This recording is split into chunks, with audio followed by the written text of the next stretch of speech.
The Golden Bird, a Brothers Grimm fairy tale. A certain king had a beautiful garden, and in the garden stood a tree which bore golden apples.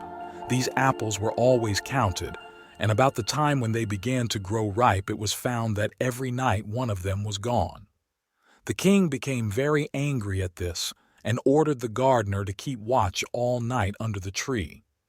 The gardener set his eldest son to watch, but about 12 o'clock he fell asleep, and in the morning another of the apples was missing. Then the second son was ordered to watch, and at midnight he too fell asleep, and in the morning another apple was gone.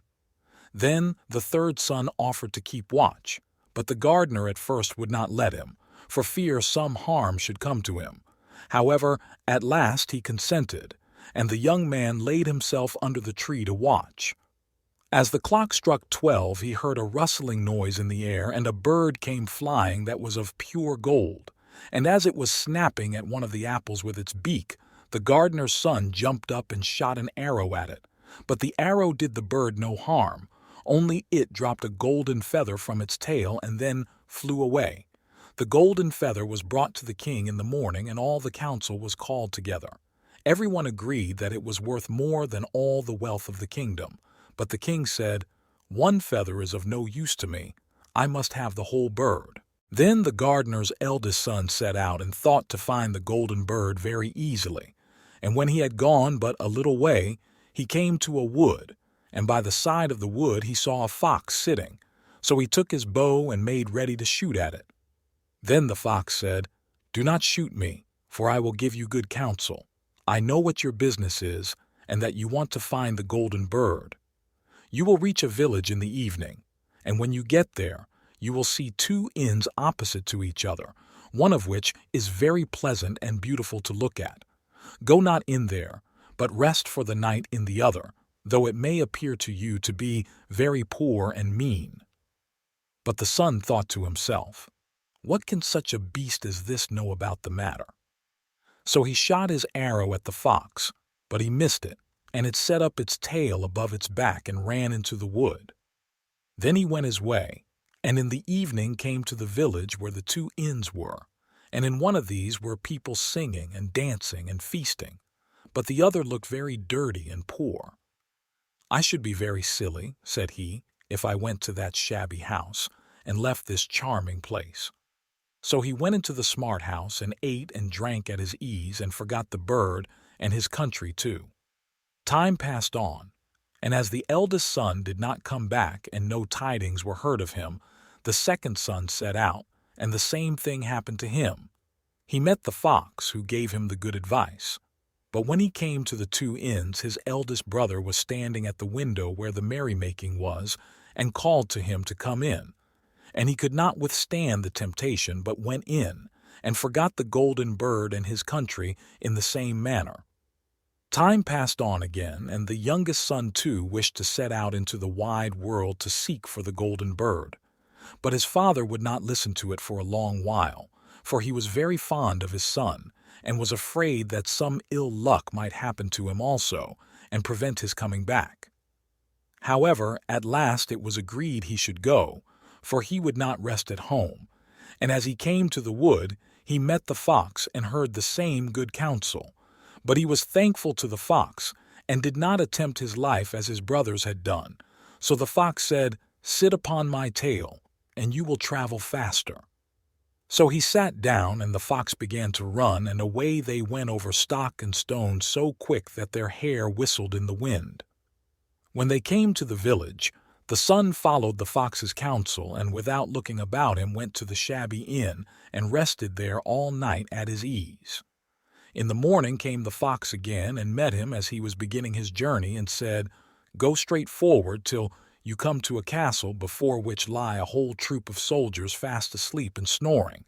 Take no notice of them, but go into the castle and pass on and on till you come to a room where the golden bird sits in a wooden cage. Close by it stands a beautiful golden cage, but do not try to take the bird out of the shabby cage and put it into the handsome one, otherwise you will repent it." Then the fox stretched out his tail again, and the young man sat himself down, and away they went over stock and stone till their hair whistled in the wind. Before the castle gate all was as the fox had said, so the son went in and found the chamber where the golden bird hung in a wooden cage, and below stood the golden cage, and the 3 golden apples that had been lost were lying close by it. Then thought he to himself, "It will be a very droll thing to bring away such a fine bird in this shabby cage." So he opened the door and took hold of it and put it into the golden cage. But the bird set up such a loud scream that all the soldiers awoke, and they took him prisoner and carried him before the king.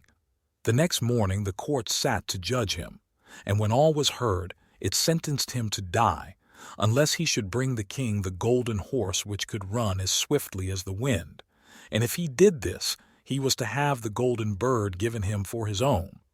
So he set out once more on his journey, sighing, and in great despair, when on a sudden his friend the fox met him and said, "You see now what has happened on account of your not listening to my counsel. I will still, however, tell you how to find the golden horse, if you will do as I bid you. You must go straight on till you come to the castle where the horse stands in his stall. By his side will lie the groom fast asleep and snoring. Take away the horse quietly, but be sure to put the old leathern saddle upon him, and not the golden one that is close by it." Then the son sat down on the fox's tail, and away they went over stock and stone till their hair whistled in the wind. All went right, and the groom lay snoring with his hand upon the golden saddle. But when the son looked at the horse, he thought it a great pity to put the leathern saddle upon it. "I will give him the good one," said he. "I am sure he deserves it." As he took up the golden saddle, the groom awoke and cried out so loud that all the guards ran in and took him prisoner, and in the morning he was again brought before the court to be judged and was sentenced to die.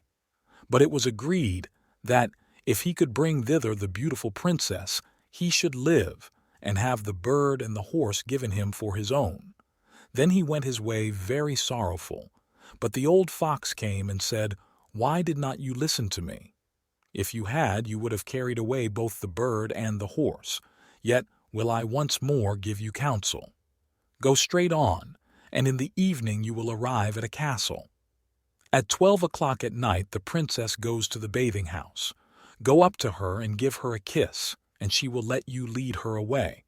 But take care you do not suffer her to go and take leave of her father and mother." Then the fox stretched out his tail, and so away they went over stock and stone till their hair whistled again. As they came to the castle, all was as the fox had said, and at 12 o'clock the young man met the princess going to the bath and gave her the kiss, and she agreed to run away with him, but begged with many tears that he would let her take leave of her father. At first he refused, but she wept still more and more and fell at his feet, till at last he consented. But the moment she came to her father's house, the guards awoke, and he was taken prisoner again. Then he was brought before the king, and the king said, "You shall never have my daughter unless in 8 days you dig away the hill that stops the view from my window." Now this hill was so big that the whole world could not take it away, and when he had worked for 7 days, and had done very little, the fox came and said, "Lie down and go to sleep.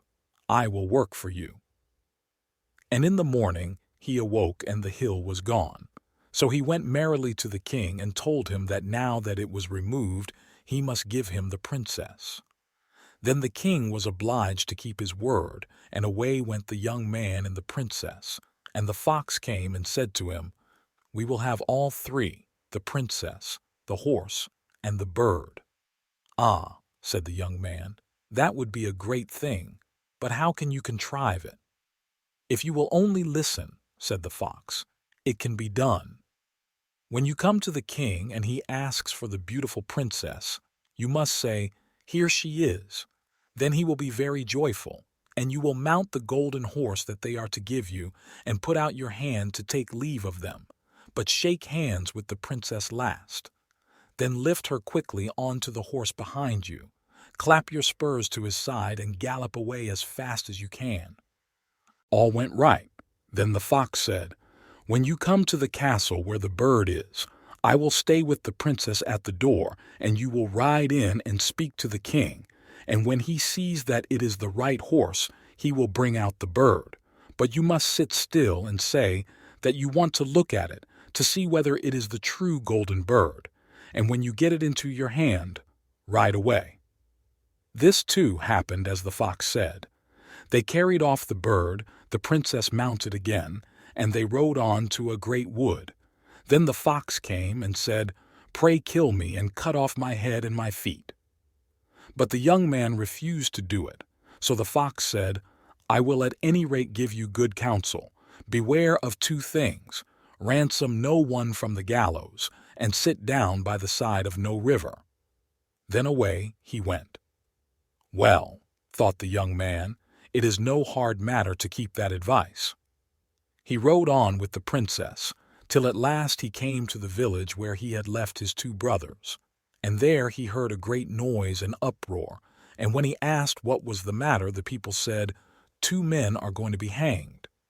As he came nearer, he saw that the 2 men were his brothers, who had turned robbers. So he said, "Cannot they in any way be saved?"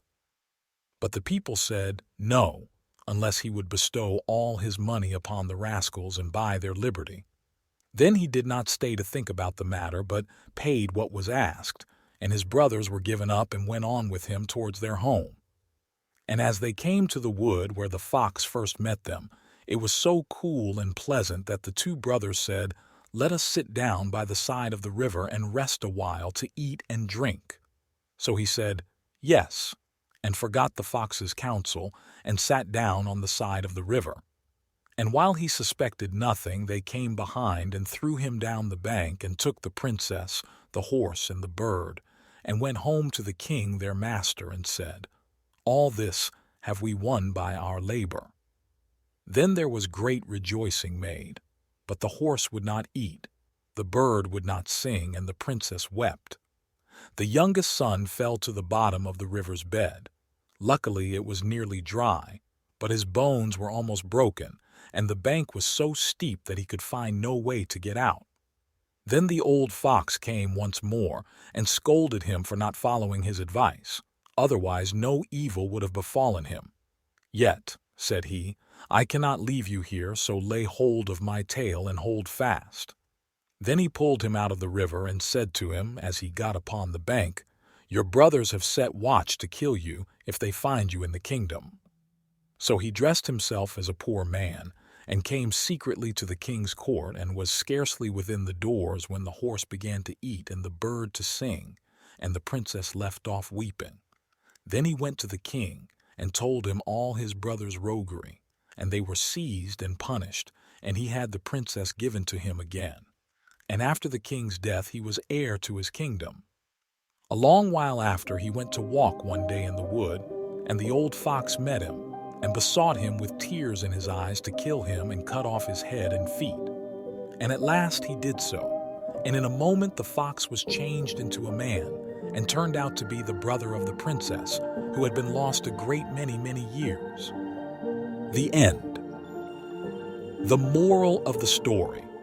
We must listen to our parents and fellows, that it is wise to follow the advice or counsel of someone who is trying to help, particularly when that someone is proven right time and again. The journey of seeking riches and glory may lead us astray from our responsibilities and values, but true wisdom lies in recognizing the importance of humility, loyalty, and staying true to our commitments.